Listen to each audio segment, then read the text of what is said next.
Now, let's start with this latest news about the ceasefire. The US says Israel has, quote, basically accepted a proposal for a temporary halt in fighting. What does that mean exactly? It all depends on what the details are, and I think a crucial element here is to see how long the ceasefire would be. If it is these humanitarian pauses that the Biden administration favored before that would last only for hours or a few days, that's not going to make any difference. The critical thing here is to get such a long ceasefire that the political counter pressure to start the fighting again will be so immense that ceasefire can then translate into a more permanent state of non-fighting and cessation of violence between the two parties. So far, we have not seen the administration being willing to press the Israelis to go that far. But it will be interesting to see what the details of this proposal actually are. And of course, this comes on the same day that the US has begun its aid drops, the first of who knows how many more at this point. But given that, you know, we do know that this has come off the back of a very tragic event, but I mean, the whole experience of Gaza has been a complete tragedy. Why has it taken the US so long to deliver aid? Because the Biden administration has essentially signed up to support Israel's policy and provide it with political protection and diplomatic protection, and only tried to press them to avoid doing the most excessive things they're doing in order to make sure that the pressure from the international community for Israel to completely stop can be countered. If the Biden administration actually opposed some of these things, then it could have put a tremendous amount of pressure on the Israelis not to go forward with them. I don't think it is because Biden can't do it. It's because he doesn't want to.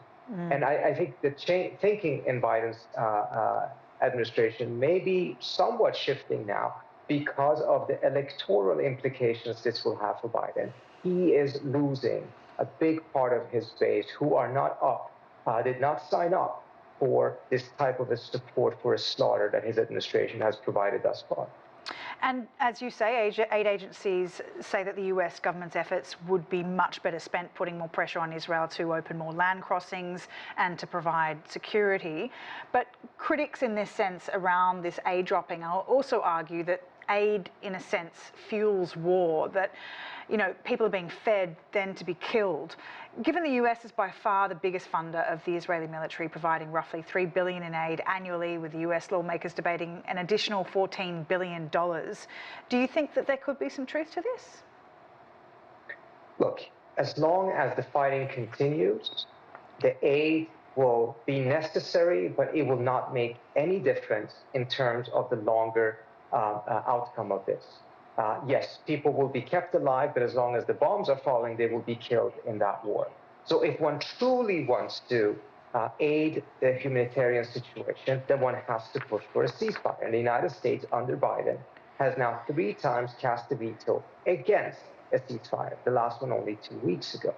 So putting in some aid at this point, which is also minuscule compared to the amount of military equipment and weapons and bombs the United States is sending Israel, is really nothing to make up for what the Biden administration's broader approach to this issue has been, which has been absolutely disastrous from a geopolitical and from a humanitarian perspective.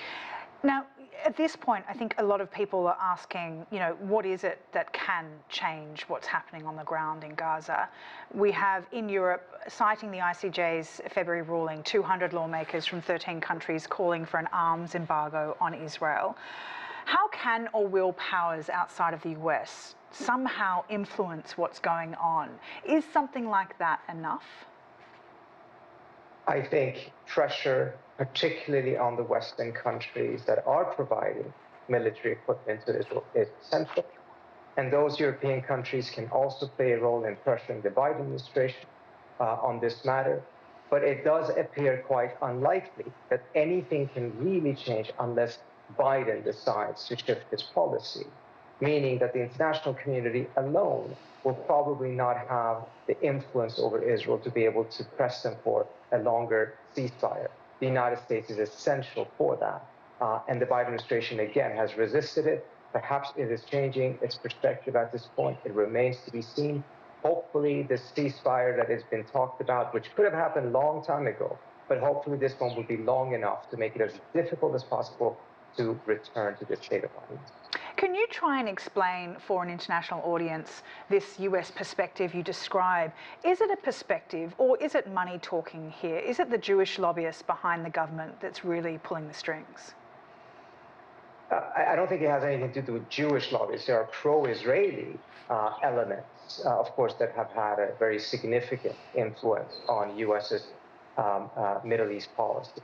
But in this specific case, I'm not so sure that they were the tipping point of this. This seems to very much be coming from Biden himself, from his own personal perspective and his view of Israel as the underdog, which seems to have been formed back in the 1960s and 70s, and has never been updated since, despite the fact that Israel is a nuclear weapons country. It is the country that is essentially eliminating any prospect for a Palestinian state, and as a result is destroying that state.